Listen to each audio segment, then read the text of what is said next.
First off, we're looking at the alignment and the setup.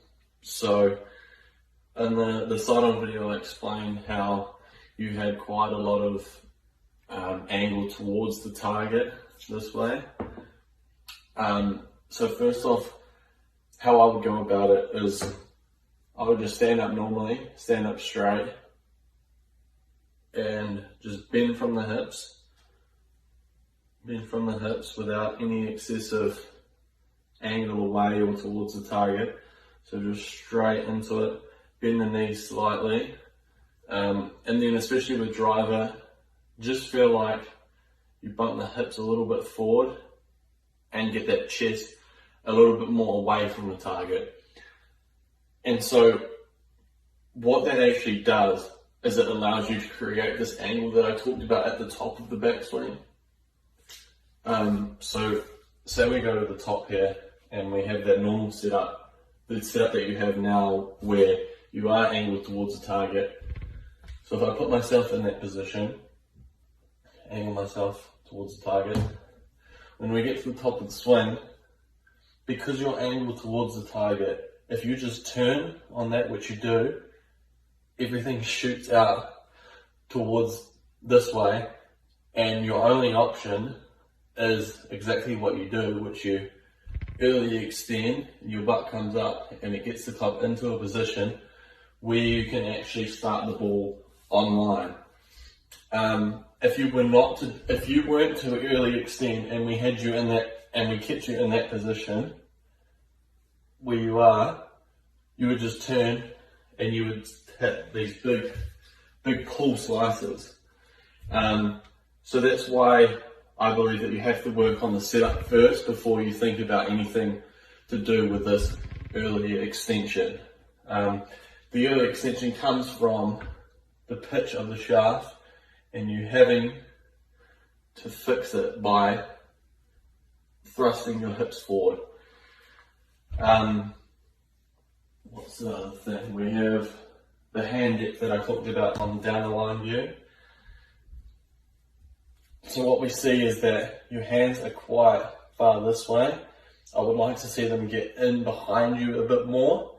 What that does is that promotes you to come and swing from the inside and be able to hit draws and actually hit up on it and decrease the backspin that it has on the ball. So how I would go about getting that hand depth is I would get it early in the backswing.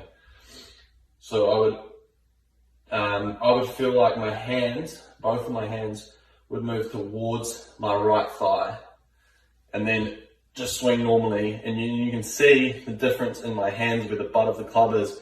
You can see that if I drew a line from the butt of that club down, it would probably be somewhere on the back of my right heel. Whereas when I drew the line of your one, it was on, as I said, the top of the laces. So the other thing, so there's three things. We have the alignment setup, the hand depth, and then the way that the right elbow moves in transition.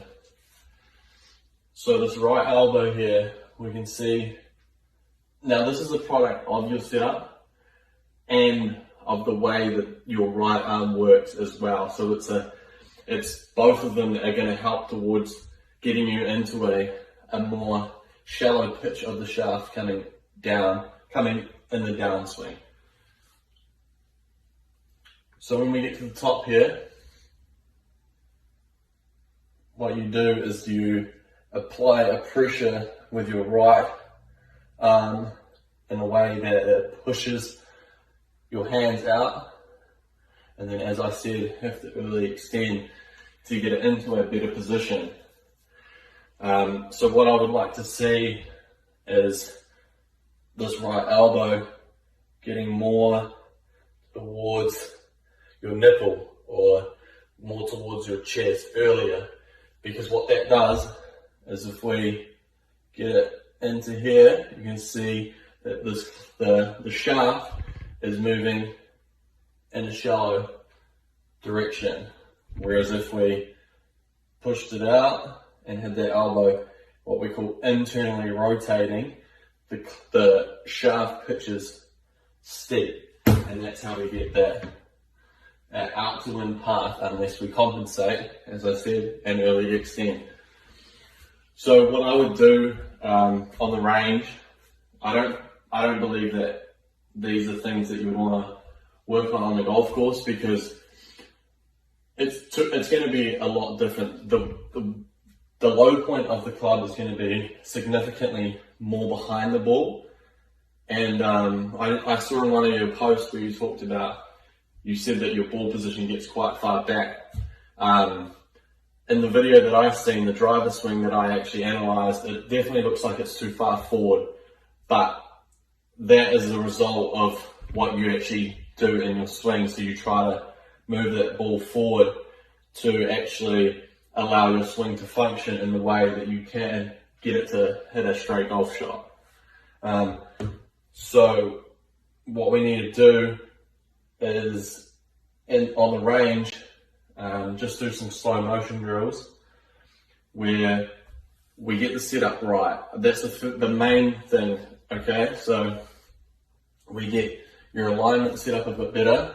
So as I said, I felt like you got crossed up where your feet were aiming out to the right and then your shoulders were aiming out to the left. One of the driver swings I also seen, I think it was on the golf course, and that was quite significant there, but that's okay because it needs to be that way for you to play decent golf, unless we work on the things that I'm providing you with, and then we can start to get your shoulders moving to the right and trusting that that ball is going to start right and it's actually going to come back to the left, so we get that draw pattern going.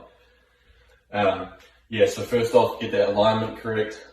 So we'd go move the feet to the left and shoulders to the right, okay? And then I would like to see, as I said, that set up in a better position. So just stand up straight, hinge from the hips with a little bit of knee flex, and then feel like you just tilt your chest away, even just bump the hips slightly forward towards the target, which will automatically get you into that position. So once we're in that position here, get to the top here, and as I said, trying to get those hands working in just a little bit more. See those hands arcing a bit better, straight off the bat, like straight off as soon as you start the swing, which will get you into a deeper hand position here, not there, but back in here. And then we want to see that right arm working, the elbow working in towards the chest or nipple better. So the alignment and setup are quite simple. Once you get that, you don't actually have to think about it. So, which is a good thing. So really all we're trying to do, the two things once we get alignment and setup correct, will be to get those hands working in. So, and that's pretty simple. We just do it straight away. Hands working in. Just like that. And we get to the top and we get that elbow into the middle of the chest or closer to the left elbow is another way of thinking about it. And I would start off with some half swings, some half shots. Just getting to the top, just get going halfway, feeling like you shovel it, and then just hit it from there. So we do some freezing drills as well. Get to the top. So this would be a full swing. Get that into a better position, and then swing from there.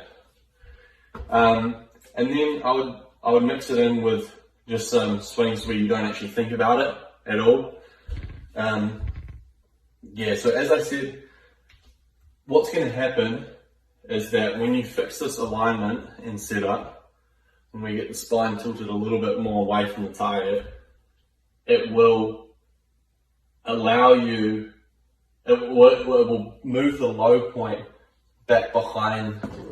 It'll enter the ground earlier, and so you might start to hit quite a few fat shots, but that's completely normal. That's what we want. As I said, it's going to be tough to work that on the course, but if you have some time in this off season just to, just go through it slowly and progressively. You don't have to make these massive changes instantly. Like, it's always going to be a slow progress. So if we can just start to understand that when we get those hands in a bit more, we can swing better from the inside. But we can only swing better from the inside if that club is in a favourable position, which means that the club shaft is pitching back behind me, and I can actually turn and hit the ball with a somewhat square club path. It's not super out to in like it would be if we just turned with the pitch of the shaft that you create at this moment. So this is just my thoughts on how I would go about getting yourself into more favourable positions to allow yourself to start to see the ball moving from right to left, start to see the backspin being taken off the ball, and actually allowing you to hit up on the golf ball, which will help you optimize your carry with driver and irons also. This is just my opinion. I do believe it's correct. I've gone through this a lot, and I understand how good it is when you are able to actually understand your own golf swing and be able to hit the shots that you actually want to, rather than having to compensate constantly and only being able to hit the one certain shot that may not benefit you in the future if you're trying to improve your golf game. So let me know how that goes.